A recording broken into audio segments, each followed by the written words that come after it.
देख रहे हैं चौथा सुतून। मैं हूं जवाद फैज़ी। नाज़रीन, आज वफाकी वज़ीर बराए रेलवे शेख रशीद अहमद ने फिर से एक दफ़ा पीपल्स पार्टी के चेयरमैन बिलावल भुट्टो ज़रदारी के हवाले से वो ज़बान इस्तेमाल की है और वो ज़ुबान इस्तेमाल की है जिसमें उन्होंने फिर उन्हें बिल्लो रानी का टाइटल दे दिया और ख़ुद वो मरियम नवाज़ शरीफ साहबा के बारे में ये कह रहे थे कि मैं तब तक उनके बारे में बात नहीं करूँगा जब तक वो मुझे कुछ नहीं कहेंगी और मैं आखिरी हद तक जाऊँगा।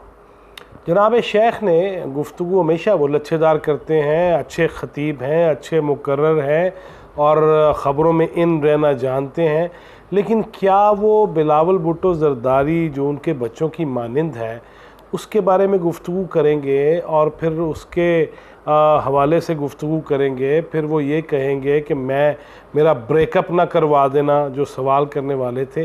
क्या ये ज़ेब देता है एक वफाकी वज़ीर को? हमने माजी में देखा, उनके जलसे भी देखे, उनके खिताबात भी देखे और एक वक्त ये था कि हम रिपोर्टर्स जो 30 बरस पहले 25 बरस पहले हम उनके जलसों में ख़ास तौर पे जाया करते थे कि जनाब शेख आज क्या फ़रमाएंगे और वही ख़बर बनेगी।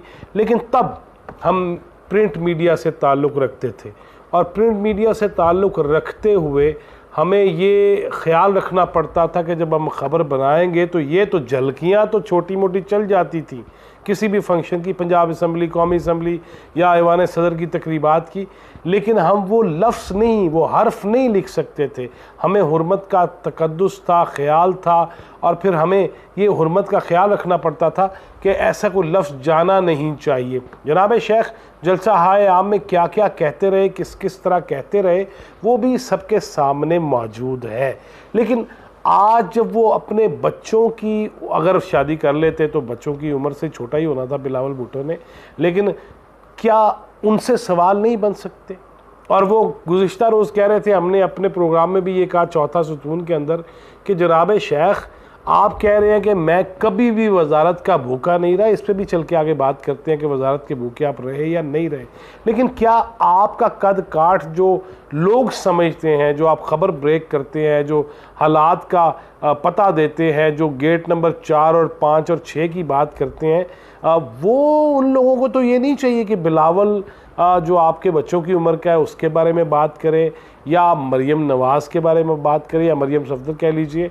क्या आपका ये लेवल है कि आप इस किस्म की गुफ्तगू करें?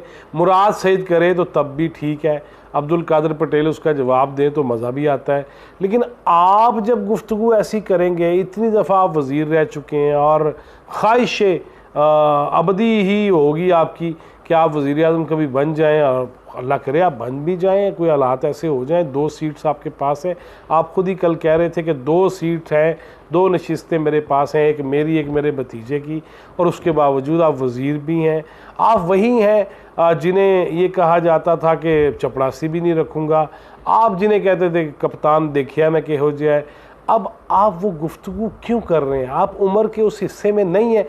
मैं आपसे बहुत छोटा होने के बावजूद मगर ये तसव्वुर करता हूँ कि यार काफ़ी अरसा हो गया है, बच्चे बड़े भी हो गए, बच्चे छोटे दोबारा से पैदा हो गए और अब थोड़ा सा तहम्मुल आना चाहिए। आप आज भी मिर्च मसाले के बग़ैर कुछ चीज़ बनाना नहीं चाहते। आपने जब ये कहा कि मैं वजारत का भूखा नहीं हूँ तो मुझे वो वक्त याद आता है जब मैं और जनाब बरादरम सुहेल वड़ाइच हम आपका एक इंटरव्यू करने के लिए, बल्कि इंटरव्यू नहीं था, अ डे विद लीडर जंग अखबार का एक सिलसिला जब शुरू हुआ तो हम सबसे पहला प्लान हमारा आपके साथ बना। हम अलस सुबह पहुँचे by air Pindi Islamabad airport और उसके बाद हम आपके साथ रहे। जनाब बरादरम अजमल सत्तार मलिक भी हमारे साथ थे और फिर उसके बाद आसिफ अली पोता मरहूम वो भी इस्लामाबाद आए हुए थे उन्हीं दिनों, तो वो भी मौजूद थे और गुफ्तगू होती रही। और आपने कहा कि जी वजारत के बगैर जो है ना चजदा मज़ा नहीं है। 1997 के इलेक्शन के बाद जब मियाँ नवाज़ शरीफ वज़ीर आज़म बने और उसके बाद जब उन्होंने पहली काबीना बनाई तो आपका नाम उसमें शामिल नहीं था। आपसे हम गुफ्तगू कर रहे थे, आपने कहा कि इजाजुल हक नाराज़ है, इजाजुल हक परेशान है कि उसको काबीना में नहीं लिया गया। तो मैंने उसे ये कहा बकौल जनाब शेख मैं जो नाम लिए हैं, जनाब सुहेल वड़ाइच का, जनाब अजमल सत्तार मलिक का और आसिफ अली पोता मरहूम का, मैं ख़ुद उसमें मौजूद था, असाइनमेंट मेरी थी, हम यहाँ पहुँचे थे और हमने आपसे जब इंटरव्यू किया तो आपने बहुत सारी गुफ्तगू की, हमने बड़ी गप्पें भी मारी, आपके साथ जनाज़ों में भी गए, क्योंकि एक एक चीज़ को हम फिल्माने की कोशिश कर रहे थे कैमरे की आंख से और स्टिल कैमरे की आंख से। तब अभी इलेक्ट्रॉनिक मीडिया नहीं था। आपने तब ये गुफ्तगू फरमाई कि जी रेल की और रेलगाड़ी के आखिरी डब्बे में भी बैठा हो बंदा तो कराची पहुंच जाता है। मैंने इजाजुल हक को भी ये कहा कि वजारतें हमारे लिए बहुत ज़रूरी हैं। और तब आपको याद होगा कि जनाब शेख आप और इजाजुल हक पिंडी से इलेक्शन लड़के उसके बाद वजारतों में आते थे, वफाकी वज़रा बनते थे। आप ये किस तरह कह रहे हैं कि आप कभी भूखे नहीं रहे? भूख है या नहीं है, नंग है या थी या जो भी था, आप हमेशा अपने हालात बताते हैं कि बचपन से लेके मैंने जवानी तक क्या क्या देखा और जवानी से अभी तक आप जवान हैं माशाल्लाह और पूरे टीवी चैनल्स पे चलता है। अभी तो मैं जवान हूँ, आप भी उन्हीं में से हैं। आपका भी एक यकीनन कोई इश्तहार बनना चाहिए, कोई गाना बनना चाहिए कि आप भी अभी जवान हैं। लेकिन इशू क्या है? इशू ये है कि आप इतने बड़े संजीदा सीनियर सियासतदान होने के बावजूद आप ये कह रहे हैं कि वजारत का भूखा नहीं रहा। मैं कह रहा हूँ कि आपने खुद कहा था वजारत के बगैर गुजारा नहीं है। लोग गल नहीं सुनते, महल्ले में, इलाके में, हलके में कोई बात नहीं सुनता अगर वज़ीर ना हो तो। आपके खुद अल्फाज है, आप इजाजुल हक को ये मशवरा देते रहे हैं। अब आप ये कह रहे हैं इस उम्र में आके, और फिर आपने गुज़िश्ता रोज़ जो कहा वजारत का भूखा नहीं हूँ, आज आपने फिर कह दिया कि जी मैं पुराना इस उम्र में झूठ नहीं बोलता, जो लोग मुझे पुराने जानते हैं। मैं आपको जानता हूँ शेख साहब, मैं कोट राधा किशन से भी जानता हूँ, मैं आपके अजीज़ व अकारब को भी जानता हूँ, मैं उस तरफ नहीं जाना चाहता। लेकिन वो खुदा के वास्ते मुझ जैसे तालिब इल्म के और सहाफ़त में 30 बरस गुजारने के बावजूद मैं अब भी कुछ सीखने की कोशिश करता हूँ कि कौन क्या कह रहा है, कौन कैसे कह रहा है, कौन किस तरह कह रहा है। आप वो बातें करते हैं जो आज का बच्चा जानने की कोशिश करता है। क्या आपकी गुफ्तगू ऐसी नहीं रही माजी में?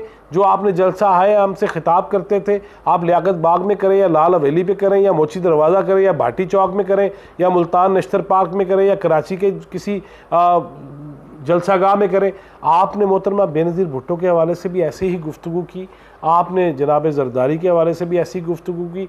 फिर एक वक्त आ गया कि आपने जनाब नवाज शरीफ के बारे में भी ऐसी गुफ्तगू की।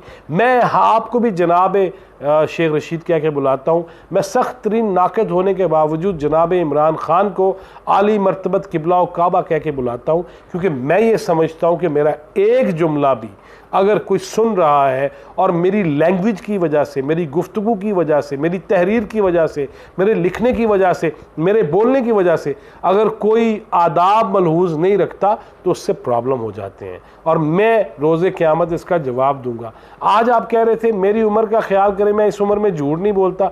आप इस उम्र में अगर बात कर रहे हैं कि मैं इस उम्र में हूँ और बिलावल भुट्टो को आप फिर बिल्लो रानी कह के मुखातब कर रहे हैं, ये तफन्ने तबाह कितनी दफ़ा चलेगा? फिर आप उल्टा उस पर यह भी कह रहे हैं कि जी पहले मेरा ब्रेकअप ना करवा देना, बिल्लो रानी नाराज़ है। यार कोई हद होती है शेख साहब। आप फिर कहते हैं मैं वजारत का भूखा नहीं, मैंने तो वाक़या बयान कर दिया। आपने ये कहा, मैंने ये सुना, सुहेल वड़ाइच ने सुना, अजमल सत्तार मलिक ने सुना, आसिफ अली पोता मरहूम है। अब या मैं उनके पास जाऊं या आप चले जाएं उनके पास, उनसे जाके पूछ के आ जाते हैं कि आपने ये कहा कि नहीं कहा कि वजारत ज़रूरी है। ट्रेन के आखिरी डब्बे में भी बैठा हुआ बंदा वो पहुंचता वहीं पे है जहां सारे पहुंचते हैं। कोई गल नहीं, बेइज्जती हो गई है तो कोई गल नहीं। ये आपके अपने अल्फाज हैं और आप तो खुद माशाल्लाह रावलपिंडी इस्लामाबाद में जंग लाहौर से मैं जनाब सुहेल वड़ाइच, जनाब अजमल सत्तार मलिक आते हैं रावलपिंडी इस्लामाबाद आपके पास और आपकी तस्वीरें बनती हैं। आपने वो पेज रुकवा दिया हमारा कि मेरा सूट और टाई ठीक नहीं आ रही। आप लाहौर वापस आए, पल कॉन्टिनेंटल में रहे, वो 500 स्वीट जो आपका होता था उसमें आप गए, फिर लाहौर के फोटोग्राफर से आपने तस्वीरें बनाई। आप तो तस्वीर भी अपनी मर्जी की छपवाना चाहते थे अखबारात में, हालांकि आप वजीर इत्तलात भी नहीं थे, अभी कुछ भी नहीं थे। आप तो इतने टची हैं शेख साहब, आप कैसे बात कर रहे हैं? और आप उस वक्त भी आर्मी और उस वक्त भी आप कहते थे GHQ का दरवाज़ा नंबर इतना, उससे मैं जाता हूँ, मैं खाना खाता हूँ, मैं मेस में खाता हूँ। जनाब शेख ये बातें ना करें। आपने और भी बहुत सारी बातें की, लेकिन आज आपसे कुछ सवाल किए हैं senior broadcaster journalist Murtaza Solanki ने कि शेख साहब आप सवाल कर रहे हैं तो आप भी तो जवाब दीजिए ना, आप क्या जवाब देंगे? हरीम शाह वाली वीडियो सही है या गलत है, असली है या नकली है, कभी इसके बारे में बता दें। आप कभी नवाज शरीफ से सवाल करते हैं, आप कभी शहबाज शरीफ से सवाल करते हैं, आपका हक है, आप कर सकते हैं भाई, आप सब कुछ कर सकते हैं, लेकिन क्या आप हरीम शाह वाली वीडियो को टोटली ये कहेंगे कि वो गलत है? और क्या अगर गलत है तो आपने उस पर कोई केस दायर किया? क्या आप अदालत में गए? आप कहते हैं नवाज शरीफ अदालत में जाना चाहिए, वो भगौड़ा है और वो बाहर भाग गया है, आप क्यों अदालत नहीं जाते? आपको लोग नहीं